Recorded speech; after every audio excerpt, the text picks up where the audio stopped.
Growing up in Simcoe County as a young black person, Shak Edwards did not have access to many safe places where she could see people who looked like her. So she started a community center called Shak's World. Shak stands for Stay Humble and Kind. We visited the community center located at 59 Maple Avenue in downtown Barrie. It started as a basketball program but now offers a wide range of drop in programmings for youth aged 7 to 17. Programs include art, dance, yoga, chess, and basketball training programs. It also works with community organizations such as New Path and Empower Simcoe to offer drop in programs. Her mission is to create an inclusive environment where everyone feels part of something bigger and can talk about the difficult topics that matter in the community. Shaq told us that the center has a higher percentage of youth from racialized backgrounds, but it also has a large number of youth from white backgrounds. She said it is a place for all races, gender, background, and nationalities.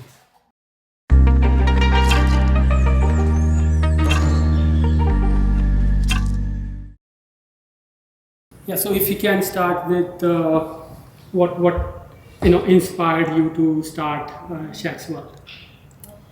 I started Shak's World because growing up in Simcoe County as a young black individual, there weren't very many spaces that I could see individuals that were reflective of myself, being that kid that needed a safe space but didn't have one for myself. So why basketball as a safe space? Why not anything else? I have played basketball my entire life, and I found that the place where I felt the most secure and strongest was in the gym, playing basketball, playing with my teammates, with my friends. That became my safe space, and it resulted in me spending a lot of times in gyms.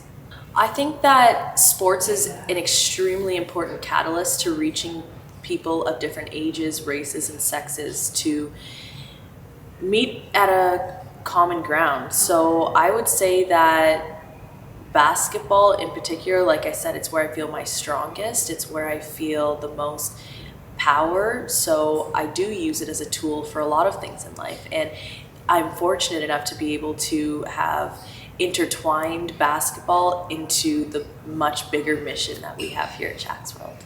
And how do you think with the basketball you were able to create more inclusive and diverse environment, especially in downtown core?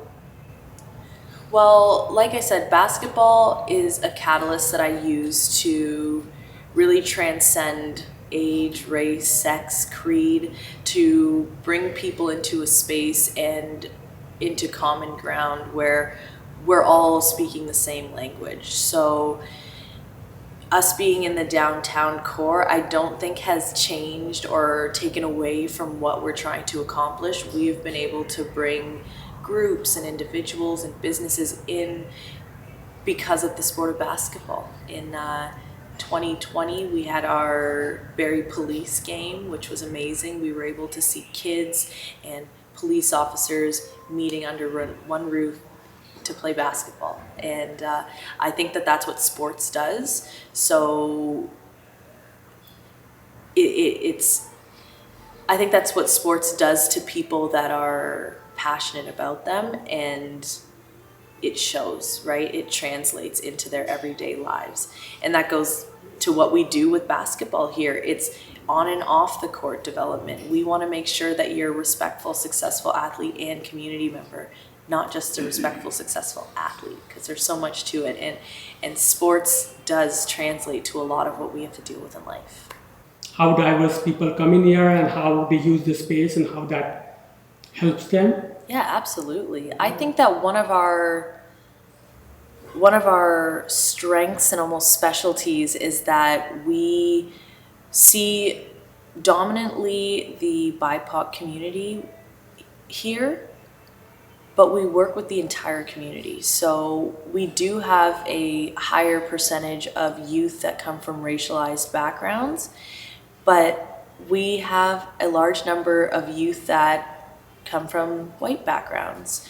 So There's a good mix. There's a good mix. Our mission is to create this safe space where youth can see people that are reflective of who they are. So our staff is extremely diverse as well.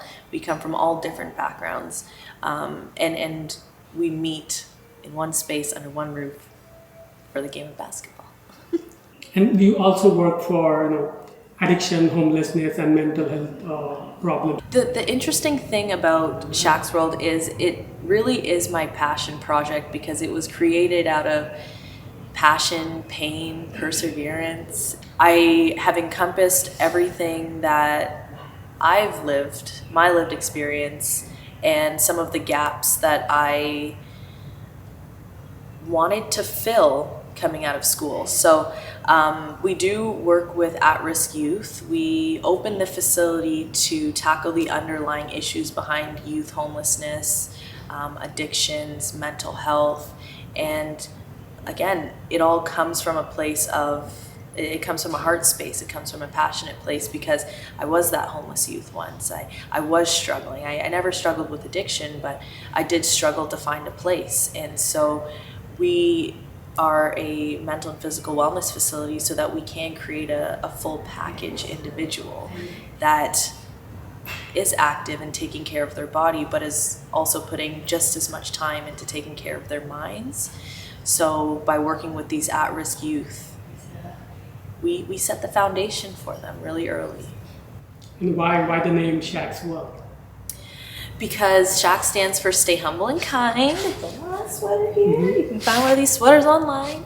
But Shak stands for Stay Humble and Kind, and it's a philosophy that I live by, and it's something that I try to emulate and bring into every room so that young people understand that you can get much farther in life when you are humble and you can show humility to the next person, and when you're kind and you can share a smile. So Shak's world, Stay Humble and Kind's world, is really just that philosophy, and it's that energy and that space of inclusion, positivity, encouragement.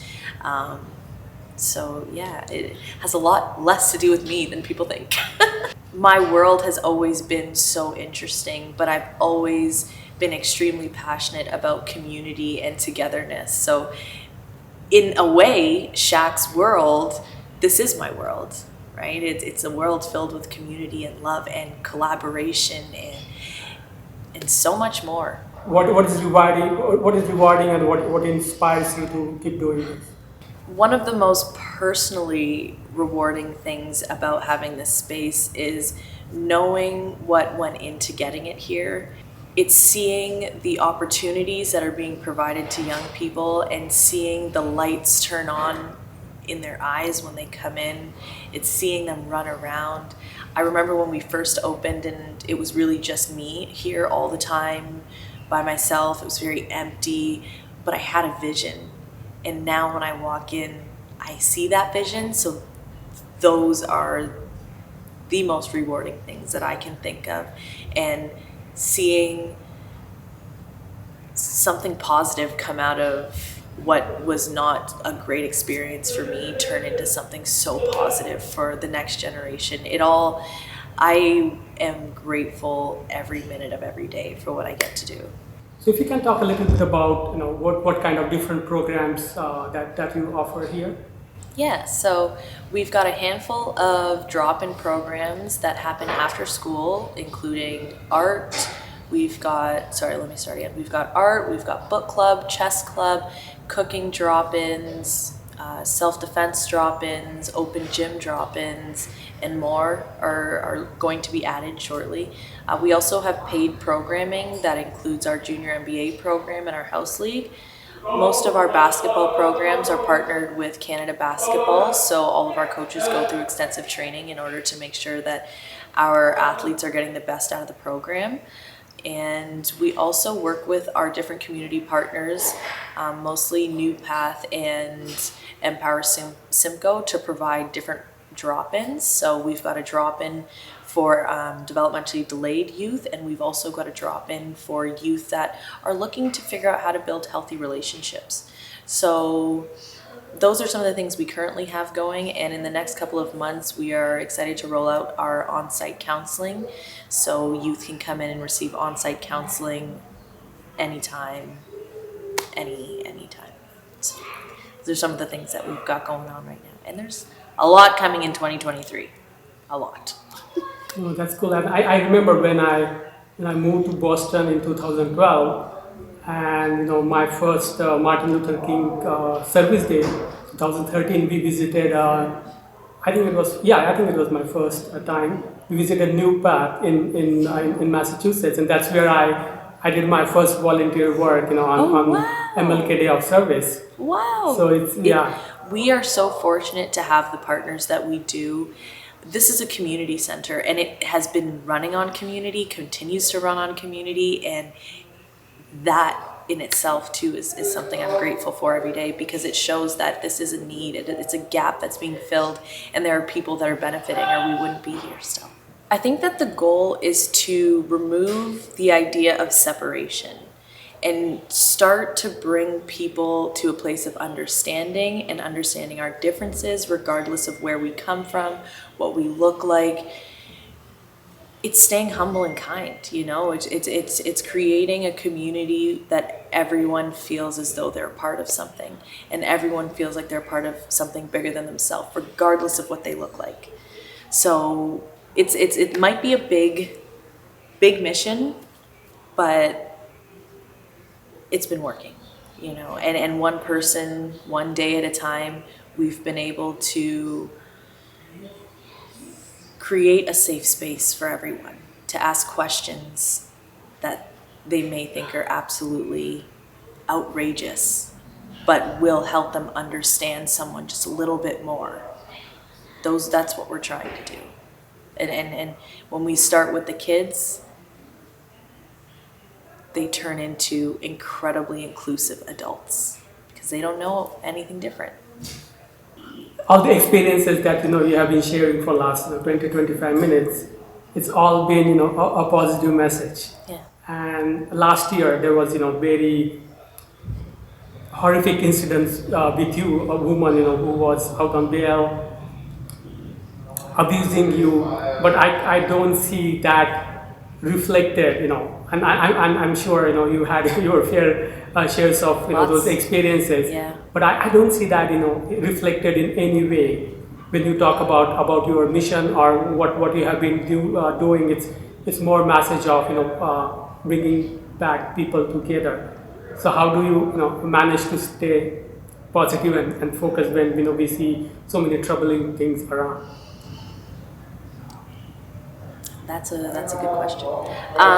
It's not easy. Being positive is definitely a choice. Choosing positivity and peace and love is a choice. But I personally, I don't like negativity. I would rather take something negative and turn it into something positive. And we're all struggling as individuals on our own level. So I don't judge, I try to stay humble, I stay kind. I went through my own healing process with that situation, and I think that what I'd like to come from that specific situation is something even more beautiful, maybe more conversations, which we've done over the past year. So you'll see what is to come from that situation, but I'll never let someone stop me from creating something positive for my community. I will never let someone stop me from impacting my community positively, and I will never let something negative stop me from my mission ever. So it's not easy to be positive, but I feel like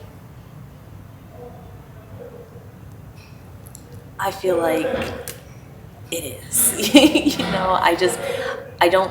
I've been through too much life, and I've been through too much life to hold any ill feelings towards anyone. I just wish them healing, and I move on, and I heal on my journey, and that's it.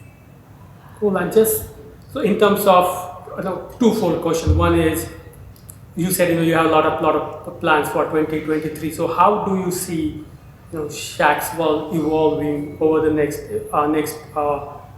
few years? So over the next few years, we will continue to grow. We've experienced a lot of growth over the past 2 years. But what I would say is to keep an eye on our social media. We would really, really like for our mission, one of our pillars this year is to stay more connected with our community. So we're going to be posting more videos and posting more events and workshops. So that is where you'll get a lot of information on what we've got going on. And it's exciting stuff, guys. It's exciting. But as far as growth goes, we plan to be all over the community. And what is your vision in terms of how do you see the Simcoe County, Barrie, becoming more acceptable, becoming more inclusive? So what is your vision when it comes to that? So I think that what I would like to see in my vision and what I do see regularly is everyone accepting one another. And I know that it seems very abstract, but it only takes 5 seconds for someone to make a judgment on someone else. And I think that if we can build a community where people are truly looking for the superpower in the person across from them, then we've built a safe space. And we've built a community where we actually are saying hi to our neighbors and we're helping our youth. And it says on our website, it takes a village to raise a child and a community to raise a teenager. And so what I see is just that. It's everyone working hand in hand to ensure that every individual in our community feels like they're part of something, no matter what they look like, no matter where they come from. And again, when we start with the youth, we do justice for the entire community. It's advantageous because then we raise amazing adults that grow up to be amazing bosses and amazing teachers, right? So that's what I see. It's a beautiful community. Yeah, and it all comes from the heart. That's why it's so easy, right? Like we really try to create that space here, and we do. People think that we're just for Black people. When you come in here, you could see anybody at any time, from anywhere, So I want that to be something that translates into the community, where you're not surprised when you see a Black person or a brown person or an Asian person, when we're all just humans, so get rid of the separation, the idea of separation, because we're all one if you really think about it. Yeah. So thank you.